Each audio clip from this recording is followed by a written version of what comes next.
They're also the neighborhoods which had the highest crime rates. So they came up with this idea with this concept of social disorganization, and it had three basic concepts. And I mentioned in the previous slide that population turnover is really sort of in their mind, it was the key. And that is the first concept we'll talk about. And that is what we call residential stability or population stability.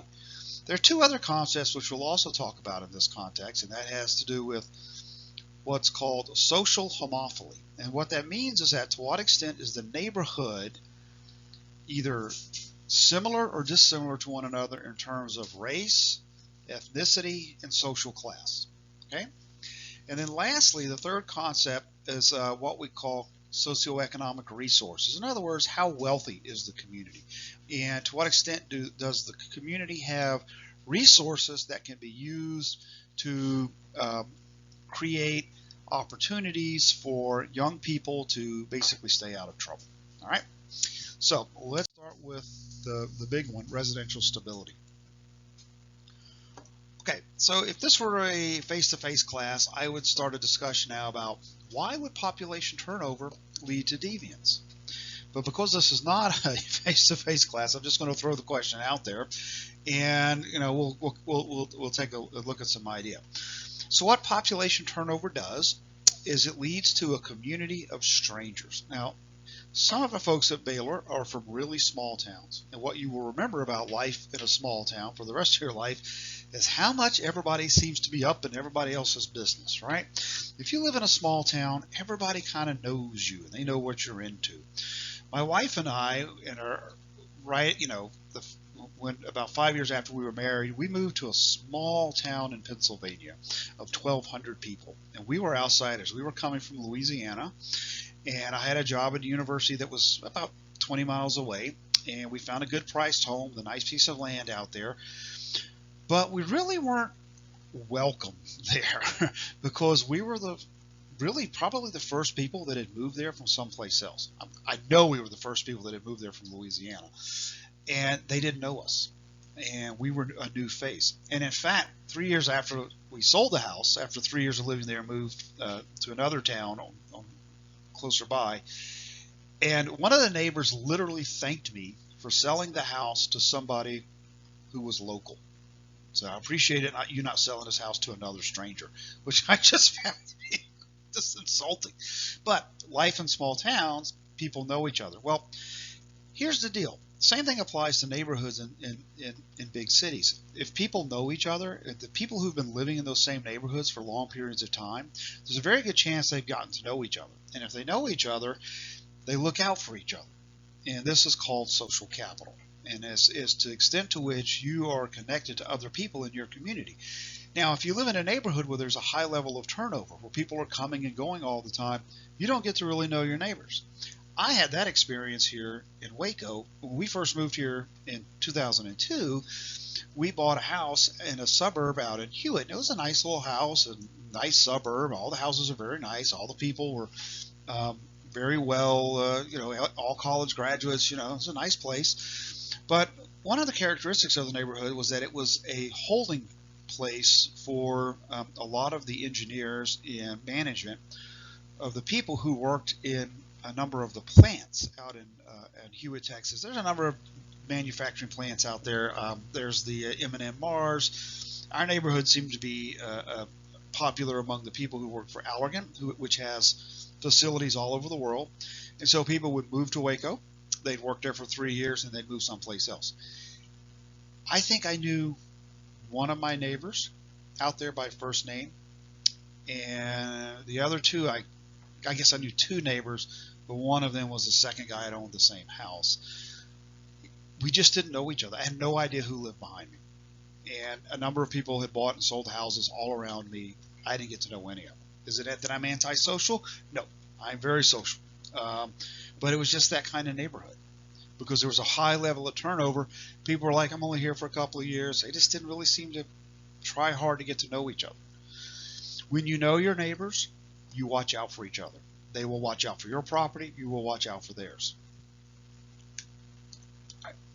So what happens is that this idea of social capital what we call these are informal social controls. So in small towns, if you do something wrong, there's a good chance your parents are going to know about it sometime very soon, maybe before you get home. If you're out drag racing up and down the main strip in town, somebody's going to see you and they're going to call your mom and let you know about it, and you're going to hear about it when you get home. Okay? That's informal social control. In neighborhoods where there's long-term residential stability, these types of structures tend to get produced. You know, these systems of control that are informal, they're not the police, but they're your friends and neighbors, and they watch after your stuff, and you watch after their stuff. And if you see a stranger coming around, what happens? Well, you tend to call the police. You tend to alert somebody about it. So this is one way in which population stability is very good for creating low levels of crime, because people know each other. There was another really good study done when I lived up in West Virginia in Pittsburgh, and it showed that it studied crime rates of two neighborhoods there. And what they noticed is that crime rates were much lower in the neighborhoods in which porches were built on the front of houses. Now in Texas, everybody seems to have their porch in the back of the house, and everybody has a 6-foot privacy fence. And what that means is that if your outside space is really oriented towards your private fence space, you don't get to know your neighbors as well. In the Pittsburgh neighborhoods where the porches were built on the back of the house, people didn't know their neighbors as well. When they were built on the front of the house, they tended to know their neighbors because they'd see them out walking around the neighborhood, and they'd wave and they'd talk. And so just simple little things like that can affect the level of informal social control in a neighborhood. All right. The extent to which there's more interaction is essentially, between neighbors, a good thing. The second concept is that of social homophily. Social homophily, it's an ugly fact that our social networks in the United States do not extend well across racial, ethnic, and social class lines. We tend to be friends with people who are very similar to us in terms of education, earnings, and race/ethnicity. Does that make us all racist? Not active racist, but it is a sort of passive form of racism in some ways. We are in many ways socialized our entire life to associate within our own groups. And the greater the social distance between neighbors, typically the worse the problem in terms of building social capital. So if you live in neighborhoods where everybody's kind of the same, you know, one of the consequences of that is that you tend to have stronger networks among neighbors. If you live in neighborhoods where people are mixed in terms of race and ethnicity, we find that the networks among neighbors, they don't seem to know each other very well. Now, that's not a good thing in and of itself, but it's also typically a really bad thing when it comes to fighting crime. Because what it means is that if you don't know your neighbors very well, it comes down to the simple idea that you're probably not going to interact with them, and you're not going to watch each other's properties. And then the last concept in social disorganization theory is simple socioeconomic resources. And that simply means that neighborhoods, one of the things we have to do is we have to create opportunities for young adults and adolescents to stay busy. And one of the ways, so there are things that are in most neighborhoods. You have playgrounds, you have after-school programs, you have youth leagues. Lord knows I spent a long time coaching baseball and football and putting my son in every youth organization I could. There's also money is necessary for community surveillance. For example, having cameras to watch and protect community property. And also neighborhoods that are kept in good condition. There's something out there called the broken windows theory, and that is that you can tell the crime rate of a neighborhood by counting the number of broken windows, or the percentage of windows that are broken, because places with lots of broken windows are assumed to be communities that don't have a lot of pride. And there tend to be communities that are lacking in socioeconomic resources. They tend to be communities that have very low levels of social capital. And what I mean by that is that people don't know each other, they don't communicate with each other, they don't trust each other. And when you don't have that social capital, you don't have those informal social controls that help to protect against crime. All right, so what makes a good neighborhood? When you ask people here's a great question we ask on every survey. Do you feel safe in your neighborhood walking a mile at night after dark? And people who live in what we consider to be good neighborhoods exclusively say, yes, I'm very safe walking in my neighborhood after dark, walking a mile in my neighborhood after dark. Good neighborhoods also have high levels of social capital. And what that simply means is a number of their close friends also live in the same neighborhood. And lastly, good neighborhoods have high levels of general trust. That means to say is that people who live in good neighborhoods tend to trust other people. If you ask them, in general, how much do you trust people? They're most likely to say, yeah, I have a high level of trust in people. Areas that have high levels of trust, high levels of social capital, have lower fear of crime and also lower crime rates. Right? Now, one of the things that's been a major contribution for social disorganization theory in terms of our understanding crime is the idea that social disorganization is self-perpetuating. Okay, here's what I mean by that. Population turnover leads to fear of crime, because when you have population turnover, you have strangers moving in.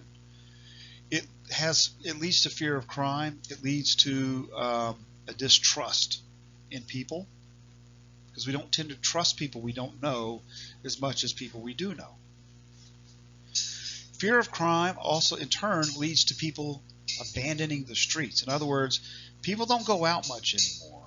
When they have a high level of fear of crime, they don't go outside. They don't go out into the streets. They tend to stay at home. It's like being on lockdown with COVID.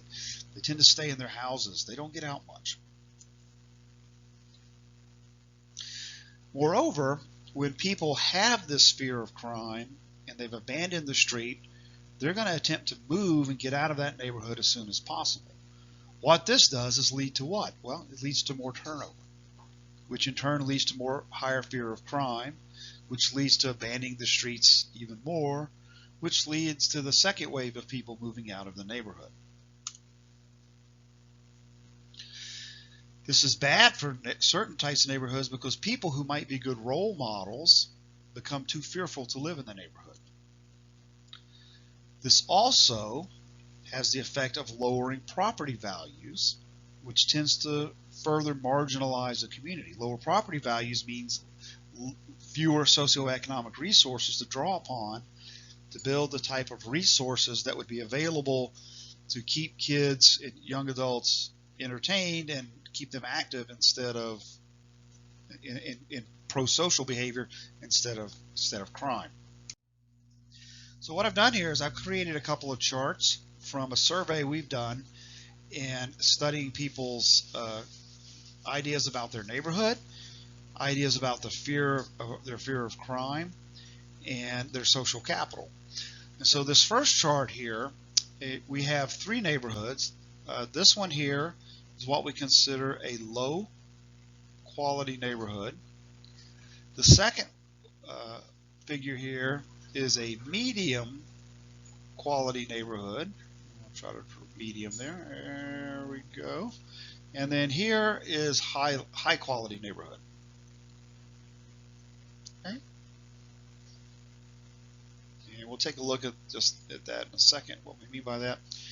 But what I want you to notice is that on this chart over here, on this side, on this axis, is their level of fear of crime. And what you see here is that fear of crime is actually higher in the low quality neighborhoods than it is in the medium and high quality neighborhoods. Okay? Fear of crime is higher, which is what social disorganization theory predicts. Let's move on to the next slide. And this is social capital in terms of friendship. number of close friends who also live in your neighborhood. Well, again, we come back to, we got low, we got medium,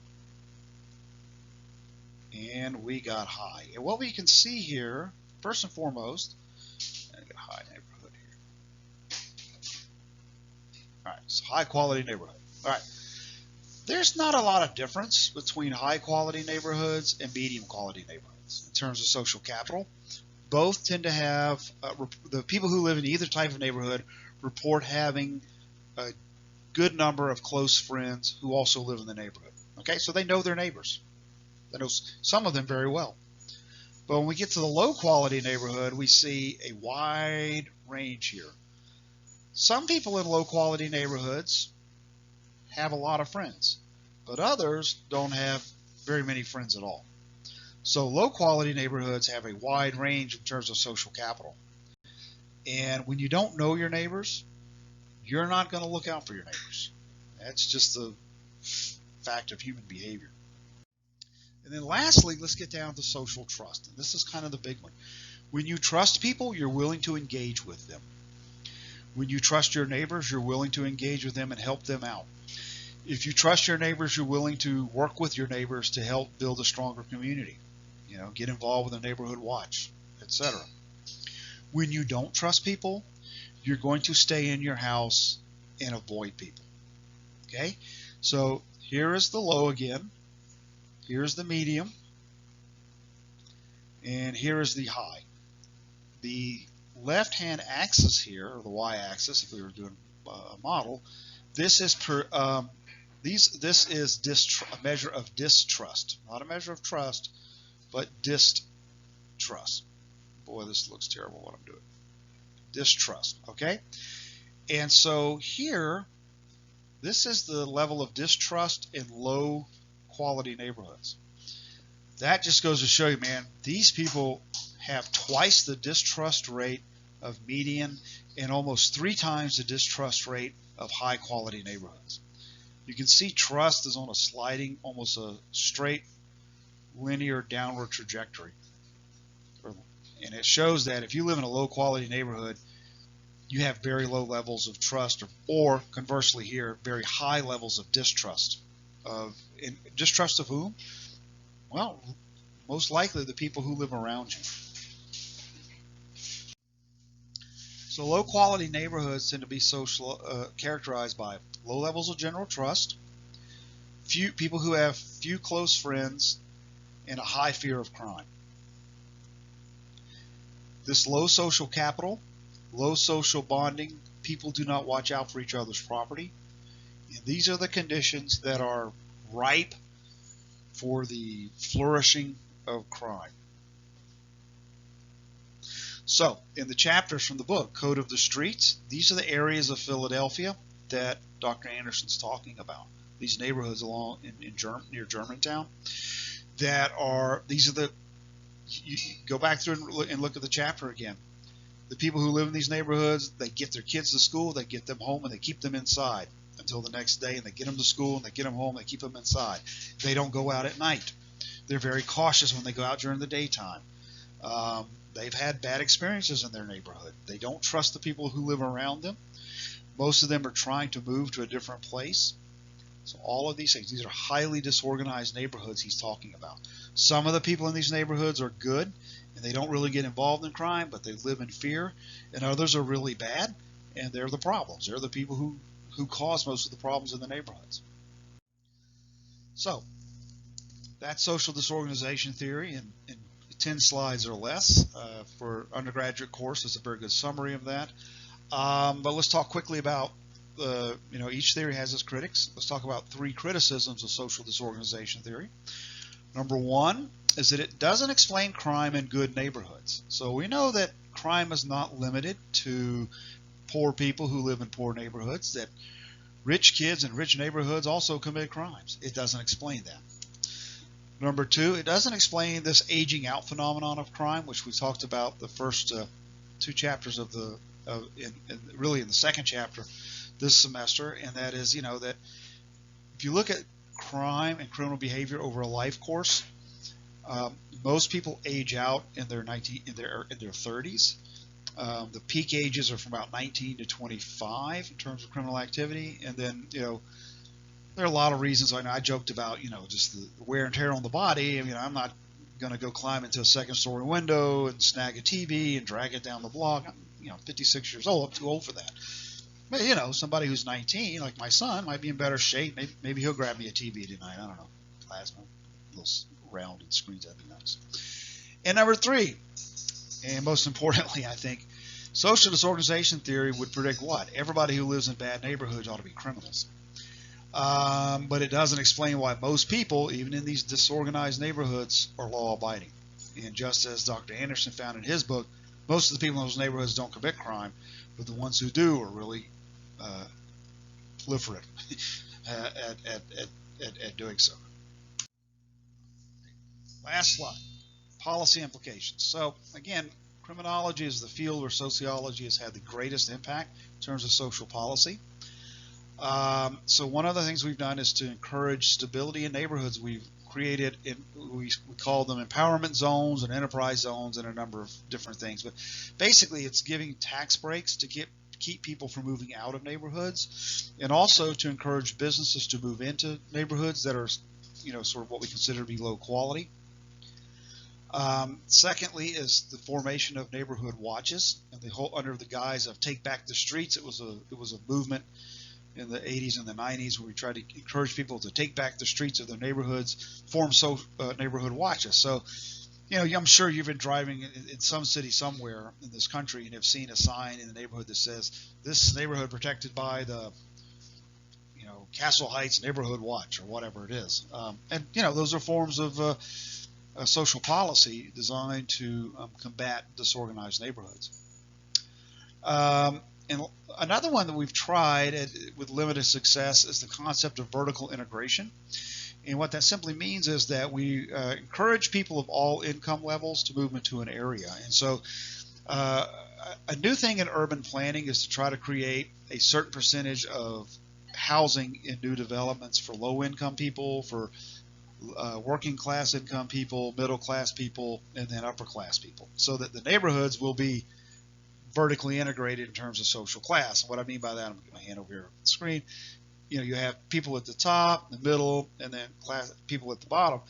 What research has shown is that neighborhoods that are vertically integrated in terms of social class tend to have less crime, because the values of the upper class tend to permeate down the ladder. And that's what the research shows. That might be a bit Pollyannish in terms of thinking this is going to help keep crime out of the neighborhood, but it is a social policy that has been pursued. And then lastly, one I like is the idea of the concept of going back to keeping people busy, and it's the idea of routine activities. And one example, there have been a number of these things tried, and the whole concept is to get people to give opportunities for kids to get involved in things that are pro-social. And so one of the better ideas, I thought, was the concept of midnight basketball leagues in inner cities, and it was started where it was popular in the south side of Chicago. And they would set up teams and have a draft, and then people would play in a league, and the games didn't start until midnight, so that the games would run till late in the night, and then the games would be over and the kids would go home and get up the next day and do whatever they're going to do, go to school and do their work, and then but it was a great idea, particularly on the weekends, to give them a pro-social outlet instead of just hanging on the street corner. All right, we're going to stop the video right there, and then we'll have a talk. The next one will be on social disorganization in terms of differential association.